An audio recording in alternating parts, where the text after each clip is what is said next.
Tingnan nyo mga bi kung gaano kalakas yung ulan ni Karina. Oh. Binutas niya yung bubong. Ayan mga bi, bumagsak na yung isang fluorescent lamp dahil sa dami ng tubig sa taas. Hindi na niya kinakaya.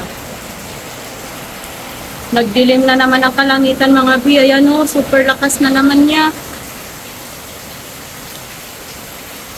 Tuloy-tuloy at saka malakas na ulan ng bagyong Karina.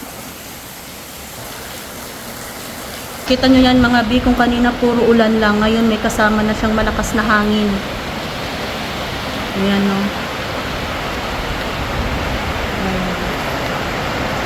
So malakas na ulan at saka malakas na hangin na siya ngayon.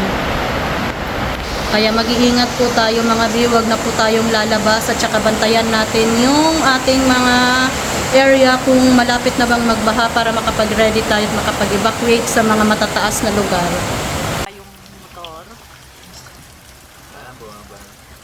Sitwasyon ngayon ng isang lugar dito sa Quezon City mga bi, dito sa may Bagbag area. Tingnan natin, panoorin po natin.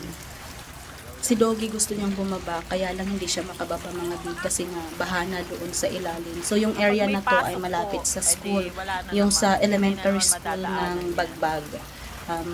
Yung malapit doon sa gate mismo, doon sa gate mismo, kung nakikita niyo, kalahati na ng gate ang na-cover ng tubig. Ayan. Ang aking magandang kapitbahay. Oh. My God. Tungtungan ng guard, wala yun. Pag yan bumaba, basa lahat.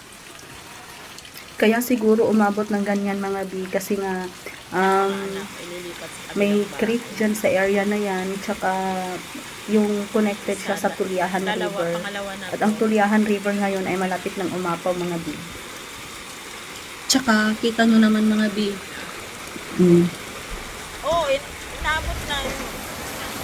Abot na to. Hanggang ngayon, anong oras na? It's already 9 in the morning. Simula pa kagabi, tuloy-tuloy ang ulan.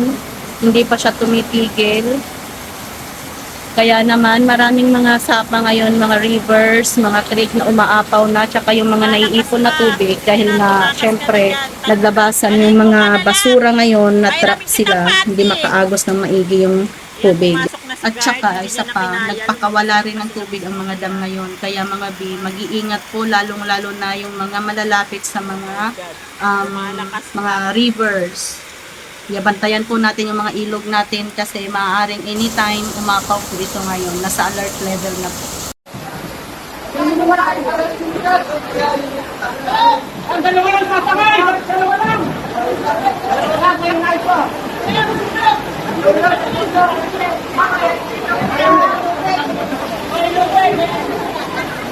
Yung court, not affected pa, pero pag tumagal to, panigurado ko baka akitin na rin ng tubig yung court natin. Ay, grabe, ang taas. Taas talaga.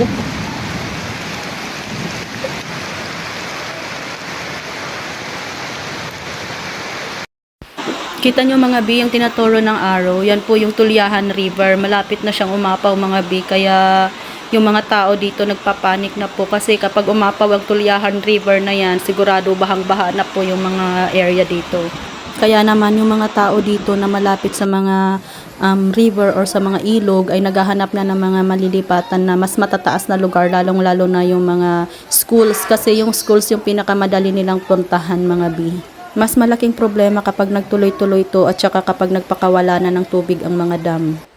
So ayan na nga mga bi, dahil tapos na ang ulan, kulimlim pa rin pero wala nang ulan. Turn ng magdamag. Simula kaninang mga madaling araw nagsimula yung ulan, ngayon lang tumigil. So ngayon, magre-ready tayo ng maagang hapunan kasi nga baka mag-run out. Andito kami sa taas, mangunguha kami ng malunggay. So yung malunggay kanina na binabagyo mga bi, ayan. Dito kami sa bintana. So, mula dito sa bintana, pwede na nating abutin yung mga malunggay na yan. So, ihalo natin yan mamaya sa sabaw. Nagnuha tayo ng mga malunggay, mga bi. Yung malunggay na yan ay galing doon sa bakanting lote na yan. Manukan yan actually. Pero ngayon wala na siyang mga manok. Meron pa rin. Ay, meron pa. Hindi pa pala lahat na po. Ay, may bunga. Kunin mo yung bunga, girl. Oh, di ba? Makakalibre tayo ng sabaw mga B dahil sa mga malunggay natin. Actually, hindi atin pala. Nakikimalunggay lang tayo. Tanim ba yan? Ang laki na niya, oh. Ang laki na ng puno, hindi mabawas-bawasan. Walang panahon para kunan ng bawasan yung sanga. So, ayan mga B. O, di ba? Meron na tayong dahon ng malunggay para sa ating sabaw. Maaga tayong maghahapunan kasi baka mamaya-maya mag-brown out. So, maigi na ang handa.